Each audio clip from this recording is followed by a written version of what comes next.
আজকে গিয়েছিলাম আইফোনটা এক্সচেঞ্জ করার জন্য।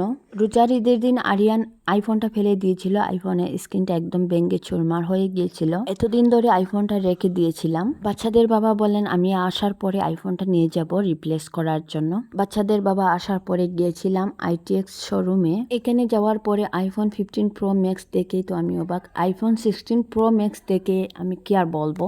ছিলাম বাজেটের ভিতরে হলে আমরা কিনে নিব।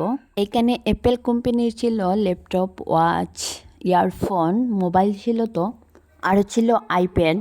এখন দাদার সাথে কথা বলার পর দাদা বললেন 11 প্রো ম্যাক্স যেটা, এটার মডেল বন্ধ হয়ে গিয়েছে। ছিলাম বিক্রি করে আসবো, সেইটার বাজেট ছিল এত কম, আমরা আর বিক্রি করলাম না। ভাবলাম স্ক্রিনটা লাগিয়ে নেই। দাদা বললেন স্ক্রিনটা লাগাতে হলে প্রায় খরচ হবে তোমার 35,000-এর মতো। এটা শুনে আমি বাচ্চাদের বাবাকে বললাম চলো করে চলে যাই, 30-35 হাজার টাকা দিয়ে আরো ভালো একটা মোবাইল কিনা যাবে।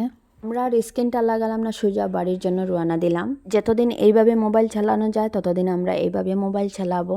কাল থেকে আমাদের আর খাওয়া হলো না, ভাবলাম খেয়ে নেই ভাত। আমরা বদরপুর আসার পর ভাবলাম ভাত খেয়ে নেই। এখানে আমার ভাত খেতে অনেক পছন্দ, কারণ এটা ছিল মুসলিম হোটেল আর এখানে রান্নাগুলাও অনেক ভালো।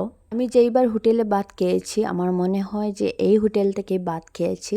রাত্রের জন্য ভাত খেয়ে নিয়েছি, ভাবছিলাম একবারে ভাত খেয়ে যাই আর ঘরের জন্য পার্সেল নিয়ে নিব। আমি আর বাচ্চাদের বাবা ভাত খেয়ে নিয়েছি হোটেল থেকে।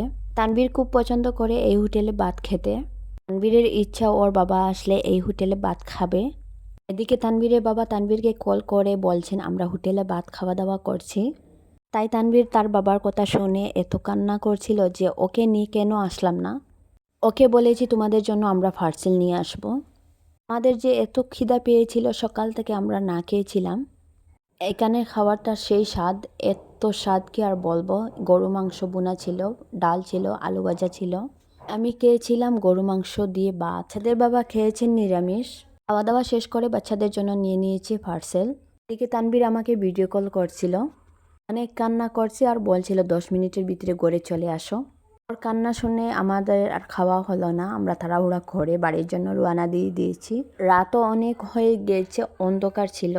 চলে আসছি ঘরে, সবাই খাওয়া দাওয়া করছে। আজকের জন্য বিদায় নিচ্ছি, দেখা হবে অন্য আরেকটা ব্লগের সাথে। ততক্ষণ পর্যন্ত সবাই ভালো থাকেন, আল্লাহ হাফিজ।